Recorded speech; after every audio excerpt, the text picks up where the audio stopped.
حبايبي، قبل ما نبدأ الملخص تعالوا نصلي على النبي عليه الصلاة والسلام، وما تنسوش اللايك والشير والاشتراك في القناة. جيت وجبت لكم ملخص المسلسل التركي الجديد حلم أشرف. ومسلسلنا النهاردة بيتكلم عن زعيم مافيا كبير جدا، بس بيقرر ان هو يغير حياته كلها ويبعد عن شغله ده كله، وكل ده عشان خاطر نيسان حب طفولته. لكن تفتكروا فعلا هيقدر يواجه كل المصاعب والمشاكل اللي هتواجهه؟ طب لو عاوزين تعرفوا انا بقصد اقول ايه، تعالوا بينا نشوف الملخص مع بعض، بس يا ريت تكملوا للآخر ويلا بينا.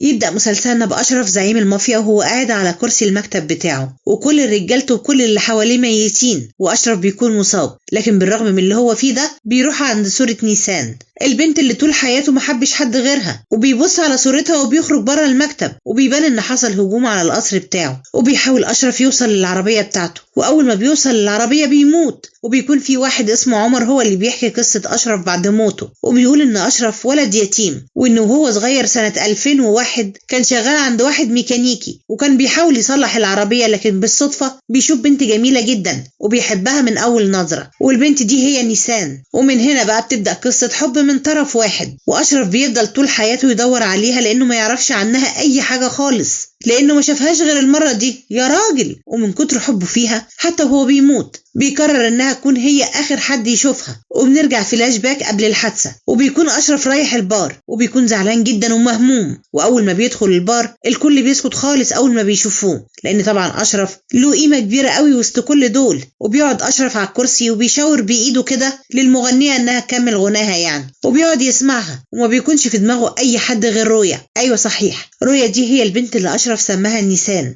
لان زي ما قلت لكم هو ما يعرفش عنها اي حاجة، وهو اصلا ما شافهاش غير مرة واحدة بس. ودول بقى جودال وفاروق ومسلم، دول أصحاب أشرف، وكل واحد فيهم عنده قصة. وجودال بيكون أقرب واحد لأشرف وعارف كل أسراره، وبنعرف إن جودال له علاقات مع ستات كتير قوي، بس بلاش نظلمه لأن الراجل كان عادل بيحبهم كلهم قد بعض. وهنا جودال بينضرب من مراته عشان عرفت إنه بيخونها، لكن هو طبعا عشان بيعرف يتعامل مع أي واحدة بيقدر يهديها وبياخد بعضه وبيمشي. لكن بيتكلم مع بنت تانية وبيتصدم أول ما بيعرف إنها حامل، وبيكون جودال ده أكتر واحد مجنون فيهم وما بيعرفش يتحكم في نفسه أبدا. وده مسلم صاحب أشرف برضه وقريب منه جدا، ومسلم ده بيكون شخص في حاله خالص وملوش دعوة بأي حد، وعنده دايما تأنيب ضمير من ناحية شغله، لدرجة إنه بيقعد يفكر دايما إنه يبطل الشغل ده، لكن كل مرة ما بيعرفش. وده فاروق، وفاروق ده الوحيد فيهم اللي متعلم ودكتور وبيغير وضعه، وبيكون زعيم مافيا بسبب انه في مرة دخل على مراته ولقى الكلبة بتخونه، وطبعا زي اي راجل ما بيستحملش الخيانة وبيقتل الراجل وبيدخل السجن. وبيتعرف على أشرف هناك وبيبقوا صحاب في السجن، وبيكونوا هما التلاتة بقى بيشتغلوا شوية في الربا وشوية في السلاح، شغلهم بيكون متنوع يعني بيشتغلوا في اي حاجة ممنوعة. وفاروق بيكون قاعد مع راجل وبيعرف انه سرق فلوس أشرف، فبيقرر فاروق انه يضربه بالرصاص في رجله عقابا ليه، وبيديله مهلة كام يوم عشان يرجع له الفلوس. وبنرجع لهم هما التلاتة وبيكونوا متعصبين جدا وعمالين يدوروا على أشرف لكن مش بيلاقوه. لكن فاروق بيعرف انه في البار وبيروح لهم كلهم وبيدخلوا البار، وأشرف أول ما بيشوفهم مش بيدي اهتمام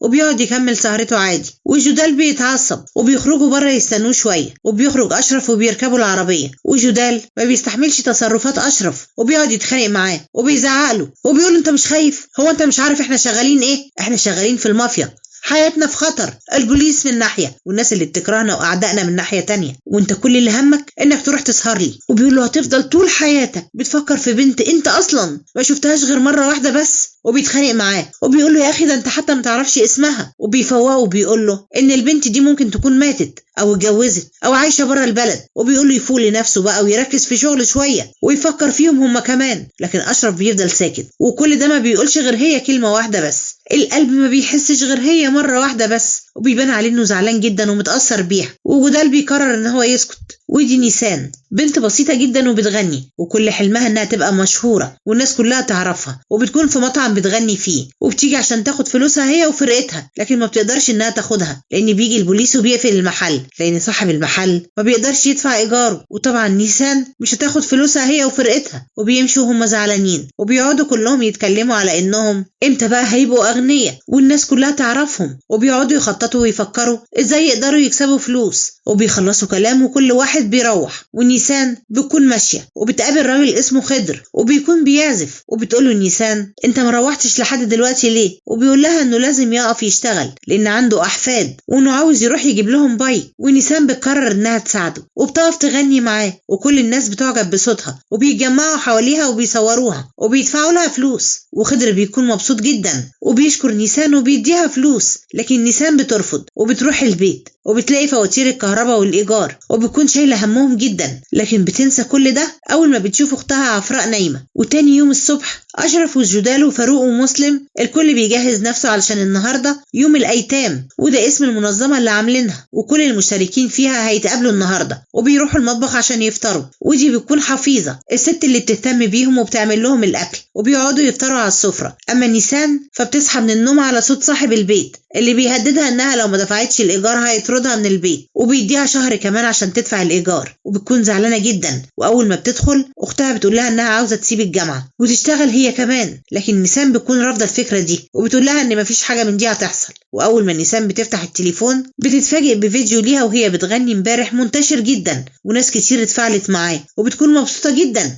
لكن ما بتكملش انبساطها وبيجي لها اتصال من جامعه عفراء وبيقولها ان مصاريف الجامعه لحد دلوقتي ما اتدفعتش. ونيسان بتتصدم وبتسأل اختها عفراء هو انا مش مدياكي الفلوس؟ وعفراء بتتوتر جدا وبتسيبها وتمشي، ونيسان بتمشي وراها وبتقول لها انا بكلمك وبقولك فين الفلوس؟ وعفراء بتعيط وبتقول لها انا اشتريت هدوم. ونيسان بتزعق لها وبتقول لها يا شيخه حرام عليكي، ده انا بشتغل وحتى ما دفعتش فلوس البيت عشان ادفع لك انت فلوس الكليه بتاعتك وانت تروحي تتصرفي فيها كده بسهوله. وبتعيط عفراء وبتقول لها يا ريتني كنت مت. وبنعرف ان اهل النيسان ماتوا كلهم في الزلزال ومحدش عاش غير نيسان وعفراء وجابوهم من تحت التراب. ونيسان بتتأثر وبتقرر انها ما تضغطش على اختها اكتر من كده ولا تزعلها، وبتقول لها خلاص بقى فداكي يا ستي. وده قدير من الناس المهمة جدا في المنظمة اللي معمولة، وقدير بيكون متعصب جدا لان واحد من الناس خد منهم فلوس بالربا وهرب بره البلد خالص، وبيقعد يزعق لرجالته وبيقول لهم معاكوا 10 ايام بس، لو الراجل ده ما ظهرش والفلوس ما ظهرتش انا هقتلكم كلكم. طبعا دي بتكون مصيبة كبيرة لان كل الفلوس دي بتروح لرئيس المنظمة اللي هو يعقوب، وقدير بيكون خايف منه جدا وبيحاول يتصرف بأي طريقة عشان يجيب الفلوس. وبنروح لأشرف وبيكون معاه فاروق وجودال ومسلم، وبيكون معاهم واحد اسمه أوجوز وبيقتلوه لأنهم بيعرفوا إنه خانهم وراح بلغ عنهم الشرطة، ومسلم هو اللي بيقتله بالرصاص وبيكون حاسس بتأنيب الضمير. لا ما هو واضح الضمير قوي اهو، لكن بيقنعوه ان هو يستاهل عشان هو خاين، وبياخدوا بعضهم وبيمشوا. ونيسان بتكون قاعدة مع الفرقة بتاعتها وبتقول لهم على اللي حصل من اختها عفراء وانها صرفت الفلوس على اللبس، واصحابها بيقولوا لها انها بنت وطبيعي اللي هي بتعمله ده. ونيسان بتقول لهم ان النهارده جالهم شغل وكلموها في فندق مشهور عشان يغنوا فيه عشان عندهم فرح، وبتقول لهم يجهزوا نفسهم، وبتعرفهم انها هتروح الفندق عشان تتفق معاهم على الفلوس. ودي شدام اللي بتكون شرطية وبقالها 3 سنين بتحاول توقع أشرف هو والمنظمة بتاعته كمان، لكن ما بتعرفش وبتفضل ترن على أوجوز لكن ما بيردش عليها، وبتحس ان هو حصل له حاجة فبتقرر انها تروح تراقب أشرف ورجالته. وبيوصل أشرف هو واصحابه الفندق، وبيكون الفندق ده بتاع أشرف، ودي إرمك اللي بتدير كل شؤون الفندق وعارفة عنهم كل حاجة. وفي نفس الوقت بتيجي نيسان الفندق علشان المقابلة عشان بيكون هو ده الفندق اللي جالها شغل فيه، وبتروح على الأسانسير علشان تقابل إرماك، وأشرف بيروح هو كمان الأسانسير وبيركبوا سوا وبيشوفوا بعض. وأشرف أول ما بيشوفها بيركز معاها قوي، ونيسان بتقوله إنها جاية عشان عندها ميعاد مهم جدا، وبتتكلم معاه بكل تلقائية وبتقوله إنها مغنية ومعاها فرقة موسيقية كمان وإنها النهاردة هتغني في فرح. وأشرف بيكون منبهر بجمالها وبيفضل باصص لها كتير كده، وبيكون أصلا عمره ما بص على أي بنت بالطريقة دي لدرجة إنه بيحس إنه كده بيخون زويا، وبيرجع لورا عشان ما يبصلهاش. وبتوصل نيسان لإرماك وبتقعد معاها وبتتفق معاها على الفلوس، وبتطلب إرماك إنها ما تغنيش أي أغنية تخصها هي خالص، وبتقول لها على كل الأغاني اللي هتغنيها. وبنروح لأشرف اللي بيكون عاين خزنة في الفندق فيها كل الفلوس بتاعته، وبيقعدوا يعدوا الفلوس اللي جمعوها الشهر ده، وبياخد بعضه وبينزل الشارع وبيقابل واحد معاه صور كتيرة قوي، وأشرف بيتعصب عليه وبيقول له ولا واحدة من دول هي زويا، ركز بقى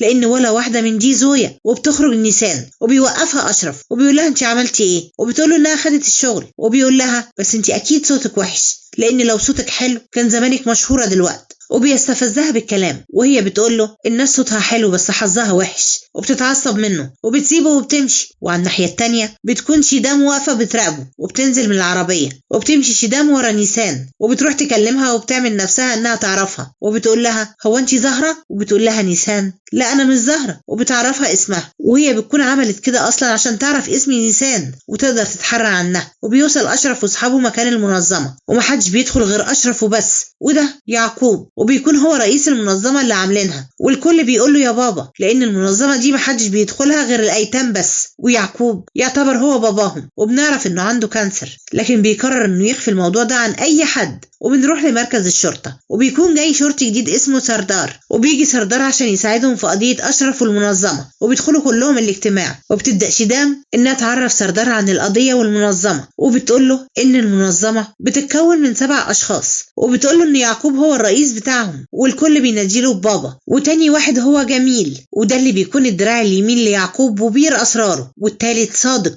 وده اللي بيهتم بالسهر والشرب والحاجات الترفيهية بتاعتهم. ورابع واحد هو سنجور، وهو اللي بيهرب الفلوس. والخامس هو قدير، وبيكون قدير بيهرب سلاح. والسادس بيكون أشرف، وأشرف بيكون عنده فنادق كتير جدا وبارات في كل مكان حتى برا البلد كمان، لكن ما بيعرفوش يمسكوا عليه أي حاجة. وبتقول لهم شيدام إن أشرف هو أخطر واحد فيهم. وفي واحد من رجالة قدير بيسمع الدكتور وهو بيتكلم في الموبايل في الحمام، وبيعرف إن يعقوب تعبان وعنده كانسر. وبنروح ليعقوب اللي بيجمع ال6 يوم في الشهر عشان يجيبوا الفلوس، وبيقعدوا عشان ياكلوا، وكل واحد بيقول هو جمع قد ايه من الفلوس. وكل ما واحد بيقول هو جمع قد ايه بيديله كارت. وبيجي الدور على أشرف، وبينبهر بيه يعقوب لأنه أكتر واحد بيجمع فلوس فيهم، وبيديله كارت. وبنعرف إن الكروت دي مش مجرد كروت، لا دي صور لأطفال، وإنهم متعودين إن أي فلوس تيجي كل واحد بيختار 10 أطفال وبيديهم 10% من الفلوس دي، بس بشرط إن الطفل ده يكون يتيم. وطبعا هما بيعملوا كده عشان هما كلهم أيتام، وكانوا حاسين باليتيم اللي ما بيبقالوش أهل ولا بيعرف يصرف. وبنرجع لشيدام واللي بيكون خلصت الاجتماع بتاعها، والكل بيخرج، لكن سردار بيطلب من شيدام إنه يفضل، وبيقول لها إنه عاوز ملف القضية دي. فبتقوله طب هتعمل إيه؟ يعني إحنا بقالنا 3 سنين بنحاول نعرف عنهم أي حاجة أو نمسك أي حاجة، لكن لحد دلوقتي ما عرفناش. وبيستهزأ بيها سردار، وبيقول لها إن هو هياخد أجازة النهاردة على ما يدرس القضية بس. وبيبان كده إن سردار ده هو اللي هيقدر يوقعه. وبنروح لأشرف، وبيكون خلص الاجتماع مع المنظمة، وبيقابل قدير وبيقول له جهزت كل حاجة في الفندق. وأشرف بيقول له ما تقلقش. وقدير بيقول له إن النهاردة فرح ابن راجل مهم جدا ولازم يهتموا بيه، وبيشكروا قدير وبيمشي، وكل واحد بيركب عربيته برجالته. وبنروح لقدير والراجل بتاعه بيقول له إن يعقوب عنده كانسر، وبيقول له إن سمع الدكتور وهو بيقول في التليفون، فقدر إن هو يتصنت عليه، وبيزعل لأنه بيحب يعقوب جدا وبيعتبره باباه. وبنروح لشيدام وهي بتتكلم مع سردار، وبتقول له لعلمك أنا في مرة كنت هقبض عليهم لكن هما اللي مسكوني. أيوة تيجي تسيده يسيدك. فبيقول لها وما قتلوكيش؟ فبتقول له إن بالرغم من إنهم رجالة مافيا إلا إن عندهم مبادئ وما بيقتلوش ولا شرطي. وسردار بيشك فيها إنها ممكن تكون معاهم، وشيدام بتتخانق معاه وبتقول له أنا أكتر واحدة عاوزاهم كلهم يتمسكوا، أنت غبي. وبيعتذر لها وبيقول لها إنهم هيمسكوهم قريب قوي، وبياخدوا بعضهم وبيمشوا. وشيدام بتخرج بره وبتجيب التحريات اللي طلبت إنها تتعمل على النيسان، وبتعرف عنها كل حاجة. وبتتصدم أول ما بتعرف إنها من مكان اسمه بردور، وأول ما بتسمع اسم المكان بتتخض، وبتطلب من البنت إنها تجيب لها كل التفاصيل عن حياة نيسان. وهنا أشرف وأصحابه بيدوروا على عمر، وبيوصلوا لمكانه، وأشرف بيروح لعمر. والمفاجأة بقى إن عمر ده هو نفسه اللي قلت لكم عليه في أول المسلسل إنه بيحكي حياة أشرف. وأشرف بيتكلم معاه وبيقول له أنت ليه ما بتلعبش مع أصحابك؟ وعمر بيكون متضايق وبيقول له إنه ما عندوش فلوس عشان خاطر يلعب معاهم. وأشرف بيقول له عندك كام سنة؟ فبيقول له عندي 15. وبيسأله عندك أب وأم؟ فبيقول له لا ما عنديش لا أب ولا أم. وأشرف بيقول له دلوقتي بقى عندك،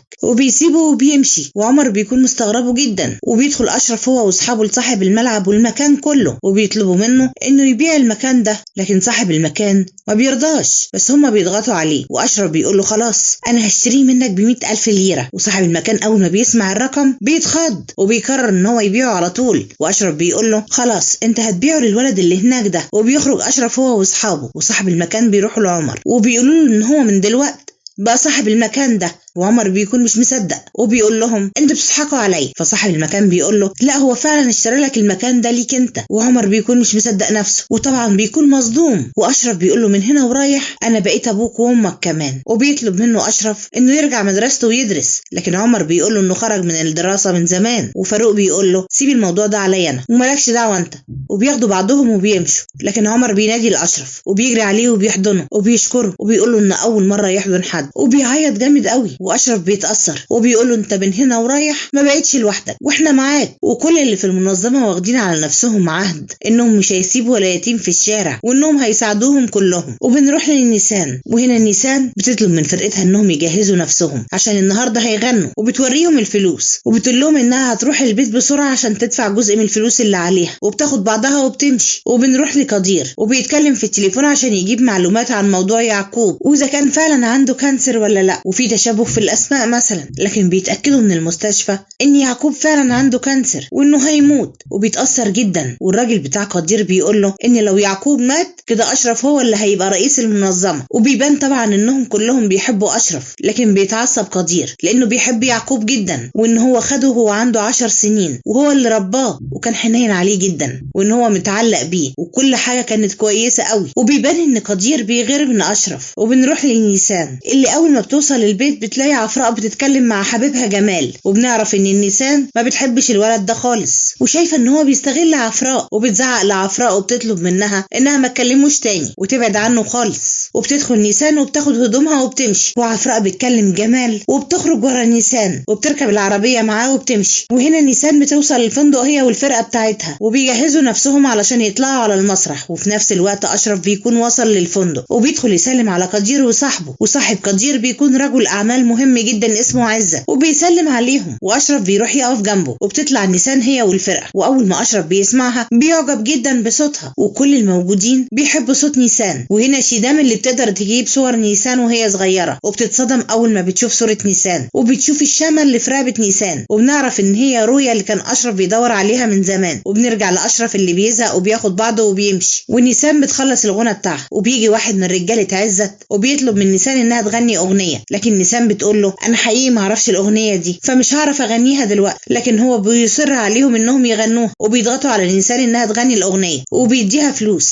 لكن نيسان بتهزقه وبتهينه وبتضربه وبتجري هي وفرقتها، والراجل ده ورجالته بيجروا وراها لحد بره. ونيسان بتجري وبتوقف عربيه اشرف وبتطلب منه ان هو يساعدها. واول اشرف ما بينزل يتكلم مع الرجاله دي ونيسان بتقوله اللي حصل وانهم بيضغطوا عليها علشان تغني اغنيه هي ما تعرفهاش اصلا. فاشرف بيحل الموضوع ده وبيطلب من الرجاله دي انهم يمشوا ويبعدوا عنها، لكن الراجل اللي من رجاله عزت بيشتم اشرف، واشرف بيتعصب هو وجودال وبيفضلوا يضربوا في الرجاله، وعزت بيخرج هو وقدير لحد ما اشرف بيوقف الضرب. وقدير بيسال اشرف ايه اللي حصل، واشرف بيقول له ان هو شتمه، واشرف بياخد بعضه وبيمشي. وقدير بيتعصب جدا من الراجل ده وبيقول له انت بتشتمه ليه، لكن عزت بيتضايق ان في راجل من رجالته اتضرب وبيقول لقدير ان اشرف لو ما جاش يعتذر انا مش هرحمه ابدا. وبنروح لاشرف وبيكون راكب مع جودال ونيسان، ونيسان بتشكره عشان هو انقذها من الرجاله دي وبتكون خايفه جدا، لكن اشرف بيطمنها وبيوصلها. وبنروح لعفراء اللي بتروح البيت مع جمال وهو بيقرب منها، لكن عفراء بتزقه وبتقول له انها ما بتحبش الطريقه دي، لكن جمال بيتهجم عليها وبيحاول يعتدي عليها، وعفراء بتجري منه على السلم وبتزقه فبيقع على راسه وبينزف دم كتير. وهنا اشرف بيوصل بالنيسان البيت وبيديها الكارت بتاعه عشان لو احتاجت اي حاجه لان ممكن رجاله عزت يوصلوا لها، وبتشكره وبتدخل البيت. وكل دوشه دم بتكون بتراقبهم طبعا. ونيسان اول ما بتوصل البيت بتلاقي عفراء بترن عليها وهي بتعيط وبتحكي لها عفراء كل حاجه، فبتخرج نيسان بسرعه وبتركب تاكسي عشان تروح لاختها، وشيدان بتستغرب وبتروح وراها. واول ما بتوصل نيسان البيت بتلاقي اختها واقفه بره وبتاخدها وبيدخلوا، ونيسان بتتفاجئ بجمال اللي واقع على الارض وغرقان في دمه وبتهدي اختها وبتقول لها انها ما تجيبش سيره لحد، وبتاخد اختها وبتمشي. واول ما بيمشوا شيدان بتنزل وبتدخل البيت وبتتفاجئ ان جمال مرمي على الارض وبيكون صاحي وبيطلب منها المساعده، وهي بتطلب النجدة عشان يلحقوا نيسان واختها. وبنروح لنيسان وهي في التاكسي وعفراء بتحكي لها كل حاجه، ونيسان بتهدي اختها وبتقول لها ان كل حاجه هتبقى كويسه وانها ما تخافش. وفجاه بتيجي عربيه الشرطه وبتاخد نيسان وعفراء. وبنروح لقدير واللي بيكون قاعد مع يعقوب وبيحكي له على عزت وعلى كل اللي حصل مع اشرف. وبيجي اشرف ويعقوب بيقول له ايه اللي حصل، وبيقول لاشرف ان انت معطل مصالح عزت وقدير كمان بسبب اللي انت عملته ده، وبيطلب منه ان هو يروح يعتذر، لكن اشرف بيقول ليعقوب انهم شتموه وهم عارفين ان هو يتيم الغشيم. وهو اول ما بيسمع اللي قاله يعقوب بيتعصب هو كمان وبيقول لقدير مفيش حد هيعتذر. واشرف بيقول قدام يعقوب ان المصالح اللي بيتكلم عنها قدير دي هي الفلوس اللي استلفها قدير. واول ما يعقوب بيعرف الموضوع ده بيقول ان مفيش واحد معايا بيستلف، لكن اشرف بيحاول ان هو يلطف الدنيا، بيقول انا سمعت كده بس اكيد غلط وان قدير ما عملش كده. ويعقوب بيقول له ان اخر الحوار ده كله اشرف مش هيعتذر، وبياخد بعضه وبيمشي. واشرف بيقف يتكلم مع قدير وبيقول له انا قلت لك لو عوزت اي فلوس انا موجود. وقدير بيتعامل وحش معاه وبيقول له انا عارف انا بعمل ايه كويس قوي وواخد بالي كويس، وبيسيبه ويمشي. وبنروح لعفراء اللي بيحققوا معاها وبيسالوها ايه اللي حصل، وبتقول لهم ان جمال اتهجم عليها وحاول يعتدي عليها وما بتقولش اي حاجه غير كده. ومن الناحيه التانيه نيسان بتكون واقفه مع شيدام وبتحاول نيسان انها تقنع شيدام انها تدخل السجن مكان اختها، لكن شيدام بتقول لها ما ينفعش وبتخوفها شيدام من الموضوع. وفجاه شيدام بتقرر انها تخلي نيسان جاسوسه عندها عشان تقدر توقع اشرف. وشيدام بتقول لنيسان تعرفي اشرف منين، لكن نيسان بتقول لها اشرف مين؟ فبتقول لها شيدام صاحب الفندق. فبتقول لها انا بغني في الفندق وهم طلبوني في الفرح بتاع امبارح. وشيدام بتقول لنيسان انا هتكلم معاكي بكل صراحه، وبتطلب من نيسان صراحه كده انها تشتغل معاها جاسوسه عشان تقدر توقع اشرف، لكن نيسان بترفض. فشيدام بتخوفها من ناحيه اختها وبتقول لها ان اهل الولد اغنياء وانهم مش هيسيبوها في حالها ابدا، وبتطلب منها انها تقعد تفكر. وبنروح لقدير اللي بيروح لعزت وبيقول له ان اشرف رفض ان هو يجي يعتذر، وبيقول له عزت كده اشرف ما يعرفنيش، وبيوعده انه هيجيبه لحد عنده وهيبوس ايده كمان، وبيبان ان هو مستحلف لاشرف وانه هيقتله. وبنروح لشيدام وهي بتتكلم مع زميلها الشرطي وبتقرر انها تغطي على الجريمه بتاعت عفراء، لكن زميلها بيرفض وهي بتقول ان اشرف المنظمه اهم من عفراء واللي حصل لجمال. وبتخرج من الاوضه عشان تشوف نيسان قررت ايه. والمفاجاه بقى